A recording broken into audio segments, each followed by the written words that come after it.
wabarakatuh. Kami dari kelompok 12 Usul Fikih menyajikan hasil makalah kami yang berjudul Ta'arud Al-Adillah. Di sini kami menyajikan video dan beberapa penyaji menjelaskan bagian-bagiannya masing-masing, dan saya harap semoga teman-teman dapat memperhatikan dan memahami isi dari makalah kami. Baiklah, di sini saya akan menjelaskan tentang pengertian dari Ta'arud Al-Adillah. Ta'arud menurut bahasa adalah pertentangan satu dengan yang lainnya. Sementara kata Al-Adillah adalah bentuk plural dan kata dalil, yang artinya argumen, alasan, dan dalil. Secara istilah, Ta'arud Al-Adillah diartikan sebagai perlawanan antara kandungan salah satu dari dua dalil yang sama derajatnya dengan kandungan dalil lain, sehingga dalam implikasinya kedua dalil yang berlawanan tersebut tidak mungkin dipakai pada satu waktu. Menurut beberapa ahli usul fikih, diantaranya yang dikemukakan oleh yang pertama yaitu Amir Syarifuddin menaruhkan ta'arud dengan berlawanannya dua dalil hukum yang salah satu di antara dua dalil itu meniadakan hukum yang ditunjuk oleh dalil lainnya. Yang kedua yaitu Abdul Wahab Qolab mendefinisikan ta'arud secara singkat, yaitu kontradiktif antara dua nas atau dalil yang sama kekuatannya. Macam-macam ta'arud al-adillah. 1. Pertentangan ta'arud Al-Quran dengan Al-Quran. Misalnya, yang terkandung dalam Quran Surah Al-Maidah ayat 3, yaitu kandungan ayat ini menyatakan bahwa darah itu haram dimakan. Ketentuan hukum ini masih umum bahwa semua darah diharamkan. Yang kedua yaitu ta'arud antara Al-Quran dengan Sunnah.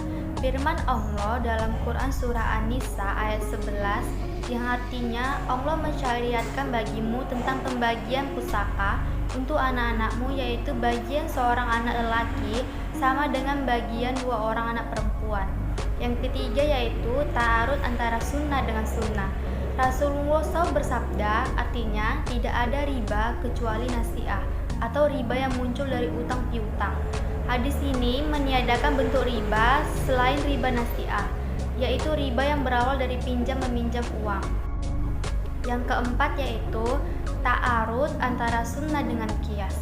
Misalnya, hadis yang menyatakan ketidakbolehan jual beli unta atau kambing perah yang diikat putingnya agar kelihatan besar, sedang jika dibeli dan diperah air susunya terbukti sedikit, atau adanya gahar atau penipuan. Yang kedua yaitu ta'arud antara qiyas dengan qiyas. Misalnya perkawinan dengan Nabi Muhammad dan Aisyah ketika ia berusia 6 tahun dan mengumpulinya berusia 9 tahun. Hadis riwayat Muslim dari Aisyah. Bagi Hanafiyah, hadis itu memperbolehkan bagi orang tua mempunyai hak izbah. Bismillahirrahmanirrahim. Assalamualaikum warahmatullahi wabarakatuh. Saya Mirayanti dari kelompok 12 akan mempresentasikan hasil makalah kami yang berjudul Ta'arud Al-Adillah. Sebelumnya, saya mengucapkan terima kasih kepada moderator yang telah memberikan saya kesempatan untuk mempresentasikan hasil makalah kami. Nah, di sini saya akan melanjutkan materi yang telah disampaikan oleh Adelia Priscilla-Ritonga. Berikut yang akan saya jelaskan yaitu cara penyelesaian Ta'arud Al-Adillah. Menurut kalangan Hanafiyah, jalan yang ditempuh bila terjadi Ta'arud Al-Adillah secara global adalah A. Dengan meneliti mana yang lebih dahulu turunnya hadis atau ayat, dan bila sudah diketahui maka dalil yang terdahulu dianggap dinas atau dibatalkan oleh dalil yang datang belakangan. B. Jika tidak bisa diketahui mana yang lebih dahulu, maka cara selanjutnya adalah dengan cara tarjih, yaitu meneliti mana yang lebih kuat di antara dalil yang bertentangan itu dengan berbagai cara-cara tarjih yang dijelaskan secara panjang lebar dalam kajian usul fiqh. Yang C, jika tidak bisa ditarjih karena ternyata sama-sama kuat, maka jalan keluarnya adalah dengan mengkompromikan antara kedua dalil tersebut. Yang D, jika tidak ada peluang untuk mengkompromikan, maka jalan keluarnya tidak memakai kedua dalil itu, dan dalam hal ini seorang mujtahid hendaklah merujuk kepada dalil yang lebih rendah bobotnya. Sedangkan menurut kalangan Syafi'iyah, Jalan yang ditempuh bila terjadi ta'arud secara global adalah A. Dengan mengkompromikan dua dalil itu selama ada peluang untuk itu, karena mengamalkan kedua dalil itu lebih baik daripada hanya satu dalil saja. B. Jika tidak dapat dikompromikan, maka jalan keluarnya adalah dengan cara tarjih. C. Jika tidak mungkin mengetahui mana yang terdahulu, maka jalan keluarnya dengan tidak memakai kedua dalil itu, dan dalam keadaan demikian seorang mujtahid hendaklah merujuk kepada dalil yang lebih rendah. Kemudian C. Jamu'ah al-taufiq. Jamu'ah al-taufiq adalah menggabungkan dan mengkompromikan hadis yang tampak saling bertentangan dan kedua hadis tersebut harus sama atau sahih. Cara yang digunakan untuk mengkompromikan kedua dalil tersebut menurut kalangan Syafi'iyah adalah sebagai berikut. 1.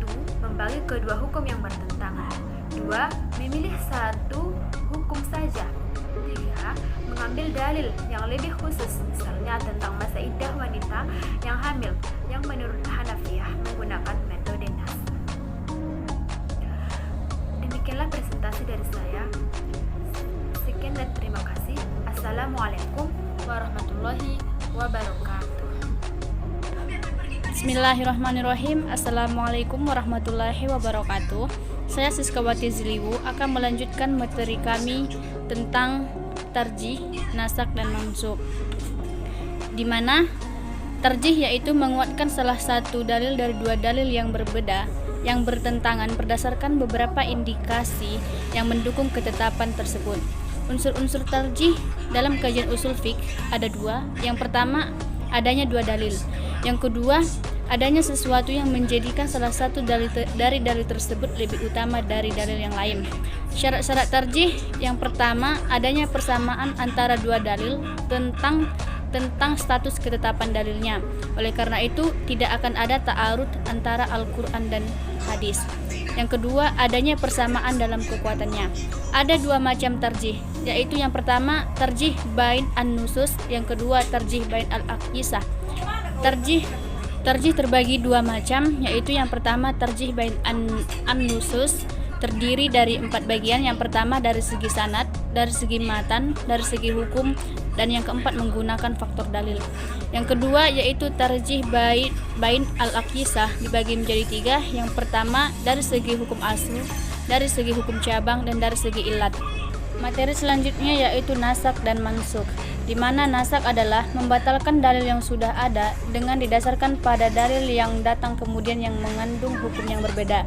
Rukun nasak yaitu adat an-nasak, nasik, mansukh, mansukh anhu.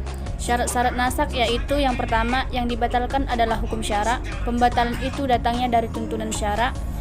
Dan yang ketiga, pembatalan hukum tidak disebabkan oleh berakhirnya waktu pemberlakuan hukum. Macam-macam nasak yaitu ada 7. Yang pertama, nasak yang tidak ada penggantinya. Yang kedua, nasak yang ada penggantinya. Yang ketiga, nasak bacaan dari suatu ayat. Yang keempat, nasak hukum. Yang kelima, nasak hukum dan bacaan ayat sekaligus. Yang keenam, terjadinya penambahan hukum dari hukum yang pertama. Yang ketujuh, pengurangan terhadap hukum ibadah yang telah disyariatkan. Yang kedua yaitu mansukh, adalah hukum yang dibatalkan, dihapuskan, dan dipindahkan. Seperti yang pertama, Al-Quran dimansukh dengan Al-Quran, Al-Quran dimansukh dengan As-Sunnah, As-Sunnah dimansukh dengan Al-Quran, dan As-Sunnah dimansukh dengan As-Sunnah.